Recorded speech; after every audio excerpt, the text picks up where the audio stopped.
and welcome. I am Pranay Upadhyay and you are watching Namaste World, your daily window into the biggest stories shaping India and the world. We begin in Russia, where a Russian tanker's U-turn exposes US sanctions and tightening grip on India's oil diplomacy. Back in Middle East, Turkey's military expansion from Pakistan to Bangladesh poses a new strategic challenge for India. Russia's successful test of its Poseidon nuclear drone signals a chilling new phase in underwater nuclear brinkmanship with the West. Back in state, Amazon plans massive 30,000 job layoffs as artificial intelligence reshapes the future of big tech companies. But the biggest news of the day, Trump-Xi's amazing Busan meeting signals a fresh start as both leaders strike trade and cooperation deals, cutting down tariffs on Chinese product by 10%. All that and more, global flashpoints, power plays, and the stories that matters coming up in this edition of Namaste World. US President Donald Trump and Chinese President Xi Jinping have just finished what Trump is calling an amazing meeting in Busan of South Korea. It appears that relations between the two big economies are heading for a fresh start. The big outcome of Trump-Xi summit is that US decision to go for 10% tariff reduction on Chinese goods. In return, China will start buying American soybean again, and perhaps most importantly, the rare earths that power tech and defense industry will keep flowing. President Donald Trump said that President Xi has promised to clamp down on fentanyl production, a win for America's fight against the opioid abuse. There is an optimism in air with both the leaders planning to visit each other's countries in coming months. According to President Donald Trump, the whole relationship is very, very important and really good. While on the other side, Chinese President Xi Jinping described that this is normal for two big economies to have differences, but assured that China's development goes hand in hand with President Trump's vision to make America great again. Let's listen in to what both leaders said about this big meeting in Busan. Okay, hello everybody. Mr. President. I thought it was an amazing meeting. He's a great leader of a very powerful, very strong country, China. And what can I say? It was an outstanding group of decisions, I think, that was made. A lot of decisions were made, too. There wasn't too much left out there. We're in agreement on so many elements, large amounts, tremendous amounts of the soybeans and other farm products are going to be purchased immediately, starting immediately. If you notice, President Xi authorized yesterday for China to start, did you know that, right? China to start buying in very large quantities of soybeans and other things, which I appreciated. That was a very nice gesture. It is a great pleasure for me as well to meet you. And it feels very warm seeing you again because it's been many years. Since your re-election, we have spoken on the phone 3 times, exchanged several letters, and stayed in close contact. And our joint guidance, China-US relations have remained stable on the whole. Given our different national conditions, we do not always see eye to eye with each other, and it is normal for the two leading economies of the world to have frictions now and then.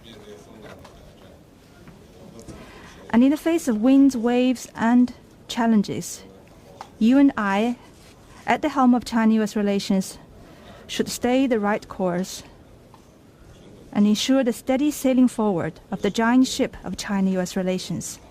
I always believe that China's development goes hand in hand with your vision to make America great again. A Russian oil tanker's sudden U-turn in the Baltic Sea has exposed the growing reach of US sanctions on global energy trade. With Indian refiners halting Russian crude oil purchase and Washington tightening its grip, New Delhi's energy independence faces a defining test. As American pressure mounts, can India really chart its own energy course? Here's a report by Farhan Khan.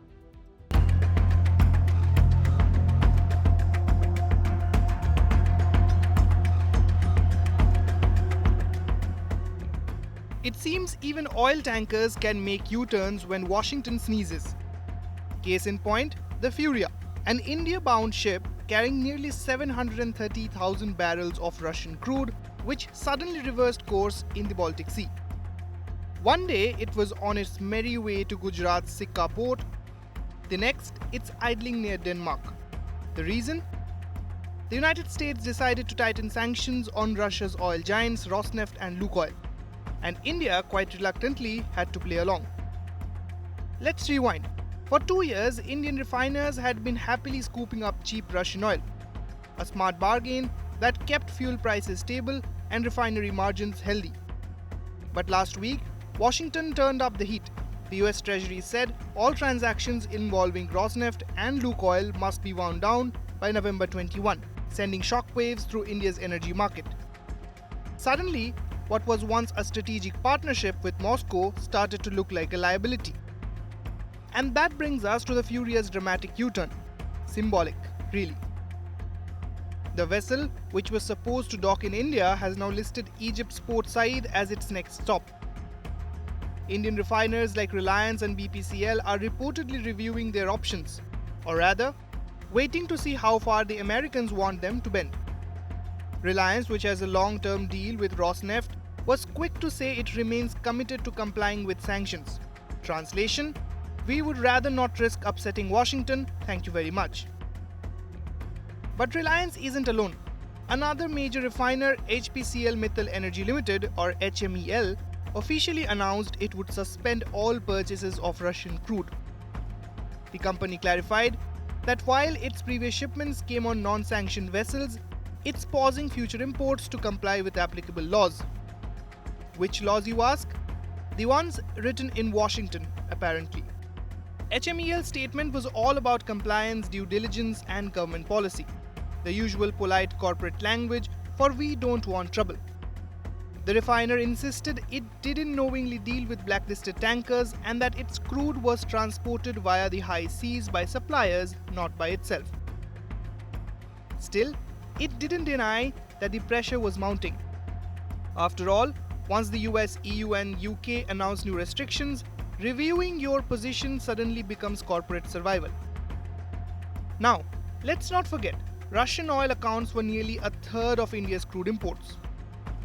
That's about 1.7 million barrels per day, and a whopping 1.2 million of those come directly from Rosneft and Lukoil. So the sanctions hit right at the heart of India's energy supply. Private refiners like Reliance and Nayara Energy, both major buyers of Russian crude, are the most exposed. Nayara, part owned by Rosneft, is in an even tighter corner.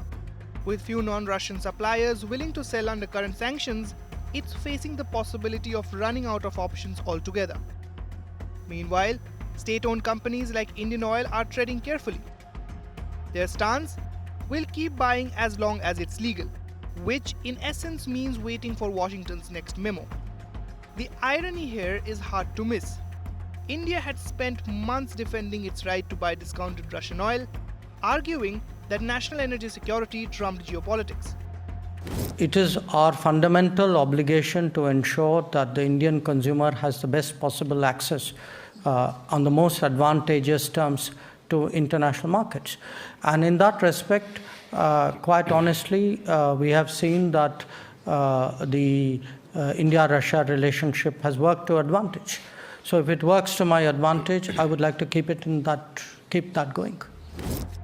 Yet now, as sanctions tighten and tankers stall, New Delhi's refiners are being forced to toe the Western line. No official statement from the government, just quiet compliance and a lot of behind-the-scenes recalculations. And while Indian executives talk of diversified sourcing strategies and refinery adaptations, the message is clear. The days of freely buying Russian crude may be numbered. The US has flexed its sanctions muscle, and India, ever the pragmatist, seems to have bowed to the pressure, even if unofficially. So to answer the question, who really turned the Fury around? Technically, it was the captain, but metaphorically, it was Washington's Treasury Department. Once again, geopolitics steered the ship, and India, despite its talk of strategic autonomy, ended up sailing in the direction the United States pointed. With Farhan Khan, Bureau Report, India Today Global. Turkey is rapidly expanding its military footprints in India's neighborhood, from arming Pakistan with drones to sealing a major defense pact with Bangladesh. Under President Erdogan's neo-Ottoman ambitions, Ankara's growing influence is reshaping South Asia's security map. As Turkey builds power on both flanks, is India ready for this new strategic challenge? Here's the report by Dibangna Datta.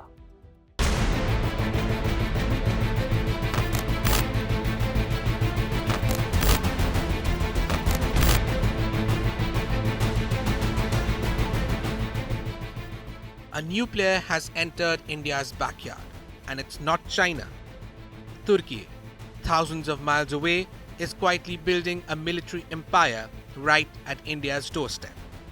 From Pakistan to Bangladesh, Ankara is spreading its wings across South Asia with a strategic playbook that's part neo-Ottoman ambition, part Islamic solidarity, and entirely calculated. This isn't just about diplomacy, it's about drones, defense deals, and a deliberate power play that's changing the security map of the region.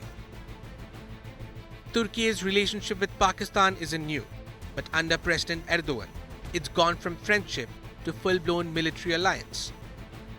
During the India-Pakistan conflict in May this year, Pakistan reportedly deployed 300 to 400 Turkish-supplied drones against Indian targets. Turkish radioactive drones, Turkish military equipment, Turkish strategic backing at the UN General Assembly. The two countries conduct joint military exercises called Atatürk Jinnah, a symbolic marriage of their founders' legacies. But symbolism has turned into substance, and now Turkey's influence is spreading east. Enter Bangladesh.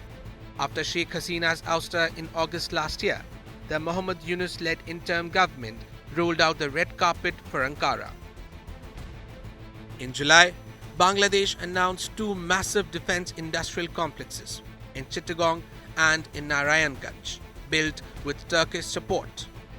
But the real bombshell, a landmark defense deal in its final stage that will give Bangladesh the Saipal long-range air defense system and co-production rights for Turkish combat drones. Bangladesh is already armed with Turkish Bayraktar TB2 drones, TRG-300 missile systems, Cobra armored vehicles, and Boran howitzers. This new deal will create Bangladesh's first integrated air defense network. For Dhaka, it's strategic diversification.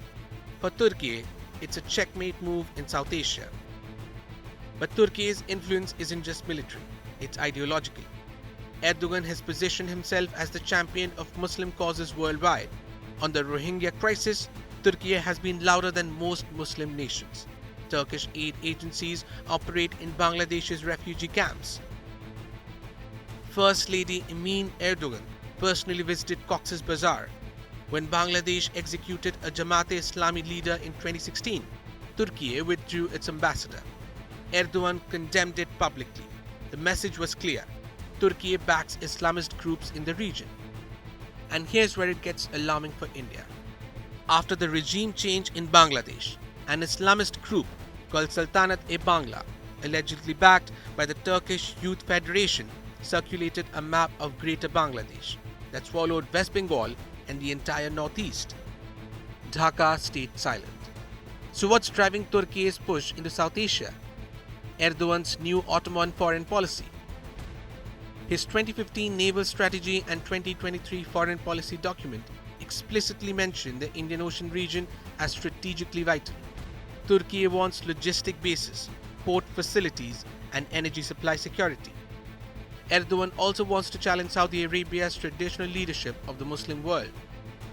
By championing causes from the Palestine to the Rohingya, by arming Muslim-majority nations, he's building his own axis of influence. And Turkey's defense industry is booming. Ankara aims to become a top 10 global defense exporter by 2030. Bangladesh is the launchpad. For India, this is uncharted territory. India knows how to handle China, decades of experience, familiar terrain. But Turkey, that's a wildcard. A NATO member with Islamist leanings, a democracy that flirts with authoritarianism, a country that straddles Europe and Asia with ambition in both. Turkey is now embedded in both Pakistan and Bangladesh, militarily, economically, and ideologically. India's eastern neighborhood is no longer just about Beijing, it's also about Ankara. The game has changed.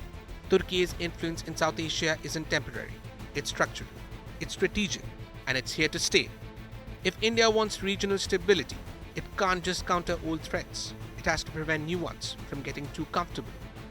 Because in geopolitics, silence is surrender, and right now, Turkey is making all the noise. With Debangana Datta, Bureau Report, India Today Global. Russia has tested its nuclear-powered underwater drone, the Poseidon, a doomsday weapon capable of creating radioactive tsunamis to obliterate coastal cities, as Moscow flaunts its new-generation nuclear arsenal, including the Borovetsnik missiles. Tensions with the West are rising fast. Is the world witnessing the dawn of a new underwater arm race? Here's a report by Rudrashish Kanjilal.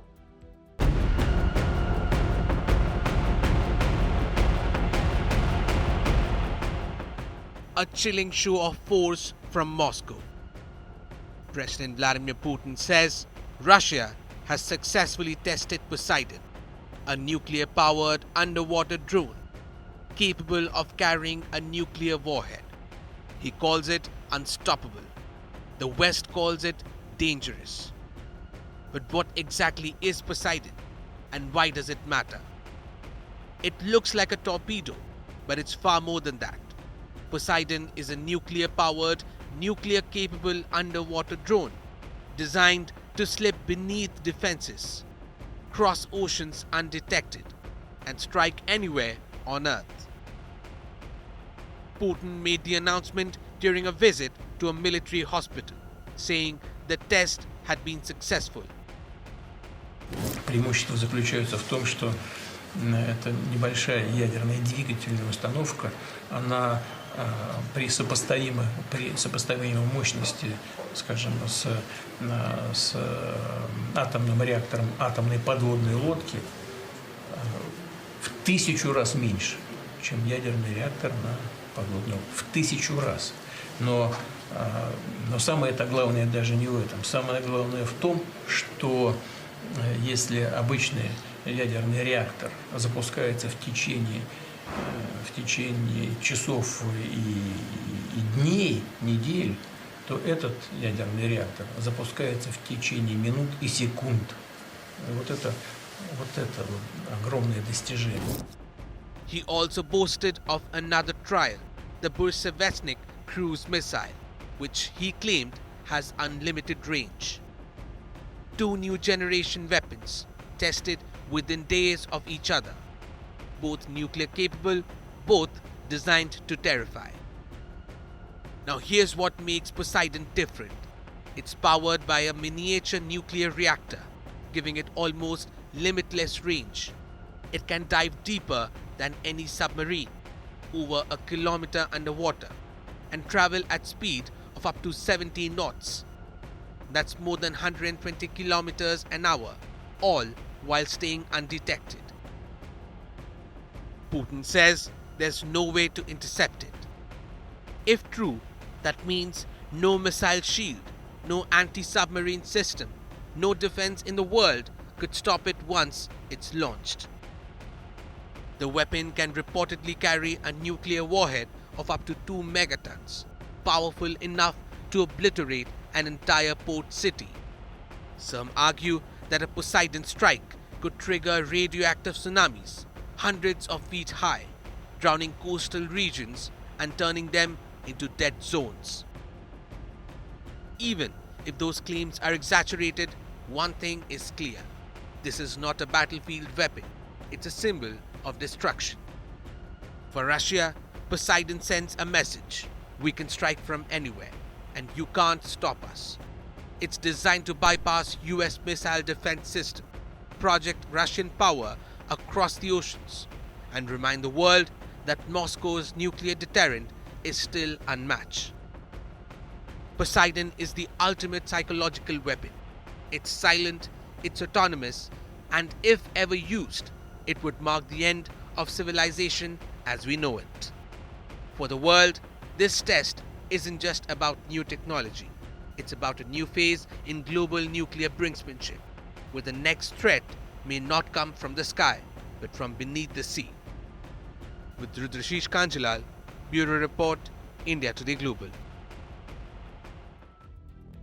It's a stunning move from one of the world's biggest tech giant. Amazon is set to cut 30,000 corporate jobs in what could be its largest layoff ever. With big tech bleeding jobs and artificial intelligence reshaping the industry, the question now is, who's really safe in this age of automation? Here's a report by Shaurik Saha.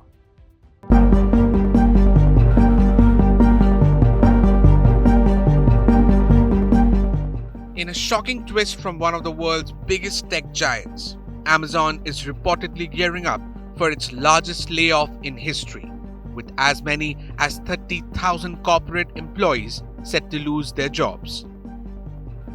From human resources and operations to Amazon Web Services and devices, almost every department is on the chopping block. According to reports, managers were briefed on how to handle the fallout, and affected employees are expected to receive email notifications starting Tuesday morning. This round of cuts represents nearly 10% of Amazon's white-collar workforce, a massive shakeup for a company that employs over 1.5 million people worldwide. But Amazon isn't alone. Big tech is bleeding jobs. Microsoft, Meta, Google, and Intel have all announced deep layoffs this year, with the industry collectively cutting nearly 100,000 positions in 2024 alone. So what's behind this massive downsizing? Experts point to overhiring during the pandemic, slowing growth, and even a pivot to artificial intelligence. Amazon CEO Andy Jassy has already hinted that as AI takes over more roles, some jobs will simply disappear. Yet, even as Amazon trims its corporate ranks, it's hiring 25,000 seasonal workers to gear up for the holiday rush, showing that while one part of the tech giant is shrinking, another is still expanding. A brutal reality check for big tech, and a clear sign that in the age of AI, even the biggest players aren't untouchable. With Shaurik Saha, Bureau Report, India Today Global. As we wrap up this show, here's a quick look at the top stories making waves around the world. Hurricane Melissa's death toll rises as storm wreaks destruction across the Caribbean. 5 new suspects arrested over low-wage jewelry theft. OpenAI setting stage for IPO that can give 1 trillion evaluation. Teenage cricketer dies in Melbourne after being hit by a cricket ball. From breakthrough in technology and business to political developments and natural disasters, stay tuned as we bring you the latest updates, key developments, and everything you need to know all in one place. That's all for you. See you again tomorrow at the same time on Namaste World.